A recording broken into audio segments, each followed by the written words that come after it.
Bonjour Christopher Weisberg, comment vas-tu? Écoute, ça va très bien. Je suis de retour à Paris, sous la grisaille, après un déplacement de 15 jours sur l'ensemble de la circonscription aux États-Unis, dans tous les États-Unis, où il faisait très beau. Donc voilà, après le beau temps américain, je suis sous la grisaille parisienne. Et on va parler de ce déplacement que tu as fait parce que c'est intéressant, parce que c'est évidemment, tu as rencontré beaucoup de personnes de la communauté française aux États-Unis, mais aujourd'hui, on va parler des élections consulaires en Amérique, euh, en Amérique du Nord, aux États-Unis en particulier, c'est ça. Euh, Tout à et fait. je rappelle que tu as une petite légitimité quand même à parler de ça parce que tu es le député des Français de l'étranger sur la circonscription à Amérique du Nord. Tu fais partie du parti Ensemble pour la République, mais peu importe.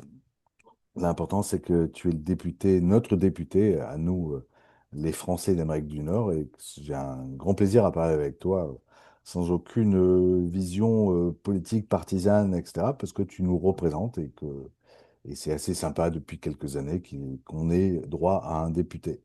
Voilà. Merci Robin. Je t'en prie. Donc, ma question, c'est, dans quelques jours, il va y avoir des élections consulaires. D'abord, à Mhm. quoi ça sert? Alors, les élus des Français de l'étranger, c'est un peu une exception, c'est une exception un peu française.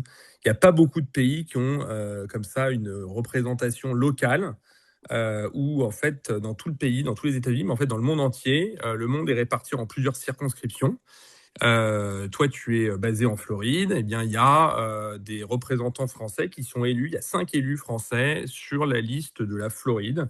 Et les États-Unis sont divisés alors attends, parce que je les connais toutes, mais il faudrait que je les calcule, en 11 circonscriptions à peu près. Donc, tu as New York, Chacun, il y a ses tu as listes. l'Est, tu as Voilà. Boston, qui sont liés en fait à des consulats et qui sont un peu plus que simplement l'État dans lequel est le consulat. Donc, tu as la Californie du Sud, la Californie du Nord et tout l'Ouest américain. Tu as le Texas, l'Oklahoma et l'Arkansas. Tu as la Floride qui a sa propre circonscription, son propre monde. Il y a Atlanta qui se partage toute une partie du Sud-Est. Et puis après, il y a évidemment la Nouvelle-Angleterre avec Boston, avec New York et Chicago, enfin, qui se répartissent un peu tous les États-Unis. Et ces élus, ils sont la représentation politique des Français qui habitent dans leur circonscription. Et ils ont évidemment un lien avec le consul général qui représente la France, et eux représentent les Français. Et c'est des gens qui ont des compétences, qui ont la capacité de représenter les Français au conseil consulaire. Le conseil consulaire, c'est l'instance, c'est un peu l'équivalent d'un conseil municipal, mais à l'échelle de la circonscription consulaire. Et donc, ils ont des prérogatives sur les bourses scolaires, par exemple, pour les Français dont les enfants sont scolarisés dans le système des lycées français, de l'Agence pour l'enseignement français de l'étranger. Ils sont aussi capables d'attribuer des bourses, mais aussi attribuer des subventions pour des projets associatifs. Et d'une manière plus générale, au-delà de leurs compétences, qui ne sont pas gigantesques, hein, il faut être honnête, ils ont la possibilité d'être un maillon dans la représentation des Français. Et donc souvent, ils nous alertent sur les problèmes, les difficultés, les défis, les projets que les Français veulent mettre au bénéfice de la communauté française. Et donc, ils sont un élément important dans notre communauté, dans notre diaspora française à l'étranger. Oui, pour toi, j'imagine, en tant que député, c'est un réseau de remontée d'informations, et c'est pareil pour les consulats, évidemment. Voilà. Ils Exactement. Ça veut dire que ramènent. tu vois, bon, moi, évidemment, j'ai un rôle qui est un rôle politique à l'Assemblée, donc je vote la loi, je vote les textes, mais je vois bien que j'ai aussi un rôle de représentation des Français qui habitent en Amérique du Nord.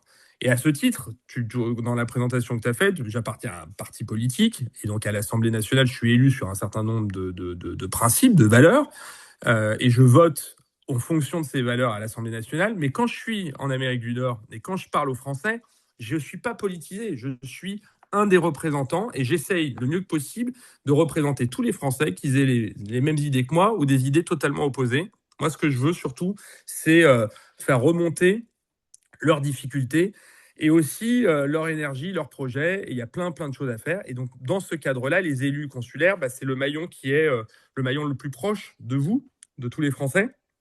Et c'est hyper utile parce que tu imagines que quand moi j'ai une circonscription qui représente les États-Unis et le Canada, c'est gigantesque.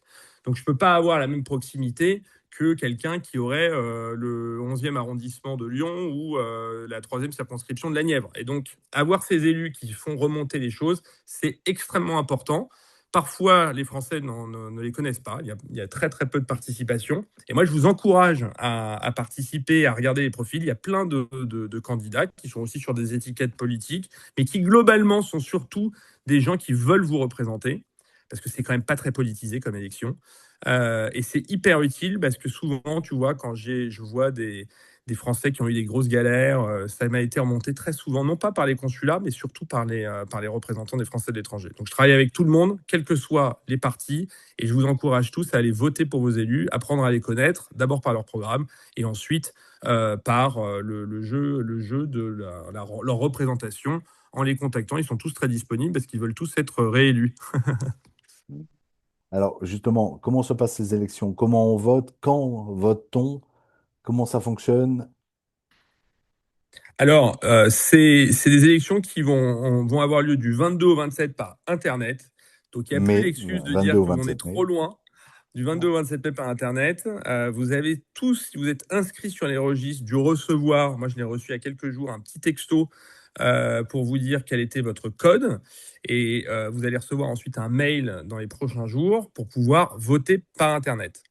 Donc, Ça, c'est du 22 au c'est 27. c'est assez facile.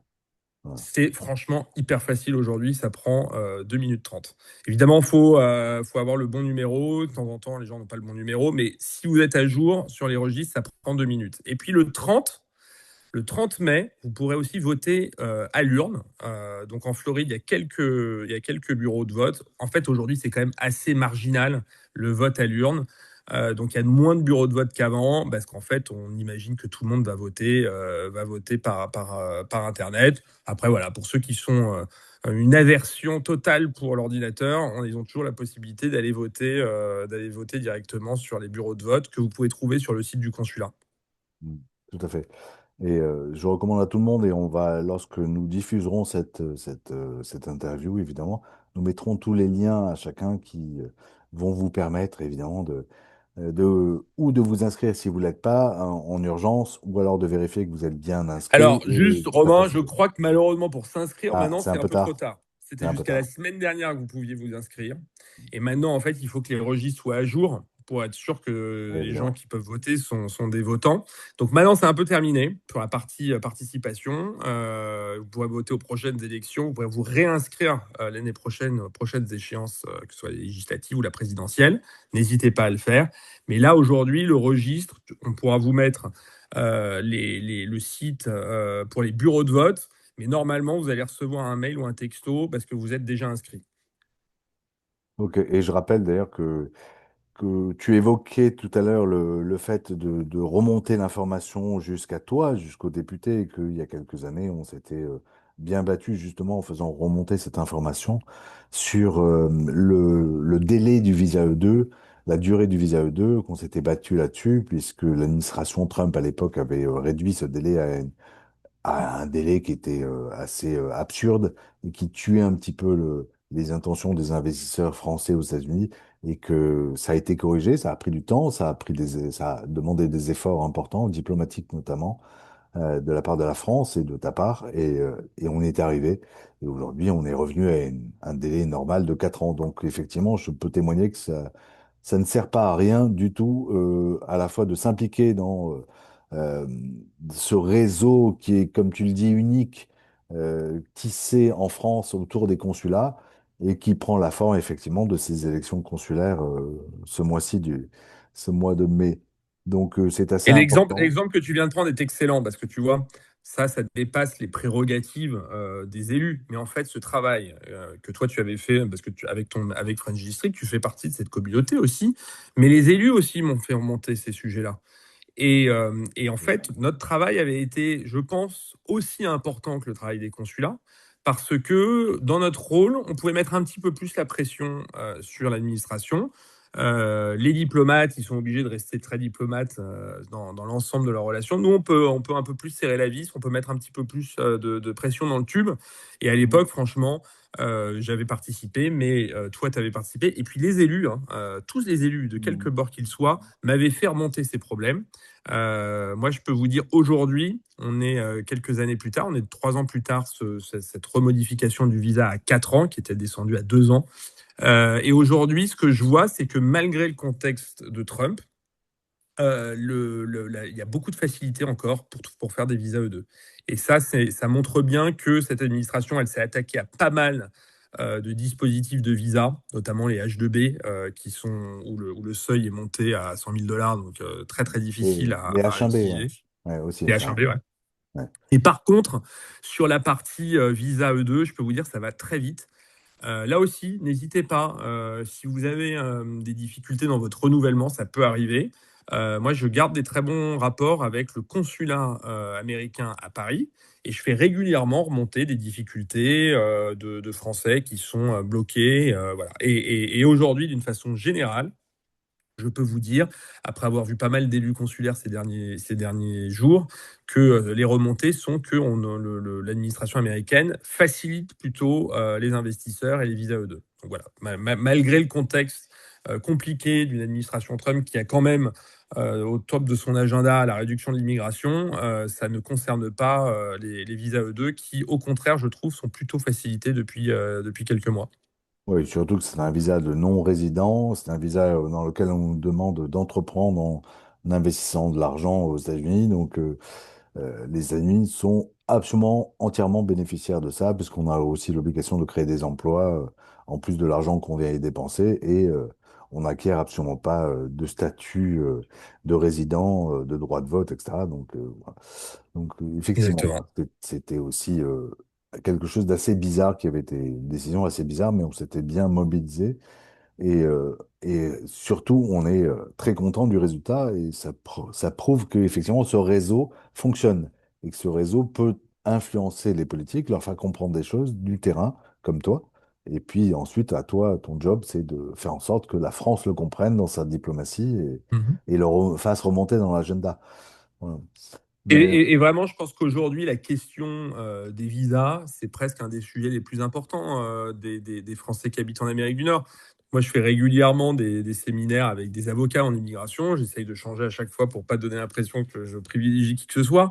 Mais c'est hyper important. Aujourd'hui, ce que je vois, c'est que il n'y a pas besoin de mettre beaucoup d'argent. En fait, il y a presque des gens qui arrivent à avoir un visa E2 en mettant entre 50 et 100 000 $, ce qui est quand même très très peu. C'est une possibilité. Après, évidemment, il faut montrer que vous développez une économie locale, que vous embauchez des gens. Et généralement, après, c'est renouvelé très facilement. Et moi, mon sentiment, on n'a pas de chiffre exact et c'est très difficile. On ne demande pas à chaque Français qui s'inscrit sur les registres de savoir quel est son statut de visa.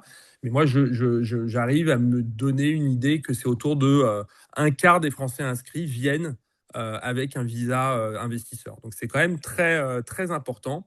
Et je pense que ça va encore augmenter parce qu'aujourd'hui, pour aller aux États-Unis, ça reste le moyen le plus efficace d'obtenir un visa pour les US.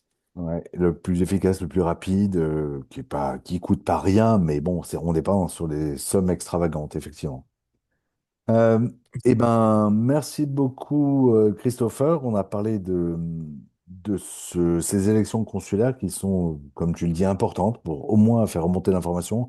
C'est très simple. Vous retrouverez dans tout le détail de cet article en dessous de la vidéo absolument toutes les informations pour pouvoir voter sur Internet notamment, ou pourquoi pas à l'urne si vous avez envie d'aller au consulat notamment, dans les consulats, qui sont souvent sympathiques. Et merci beaucoup Christopher, et on se retrouve pour une prochaine vidéo pour parler de ton séjour assez long et intense aux États-Unis.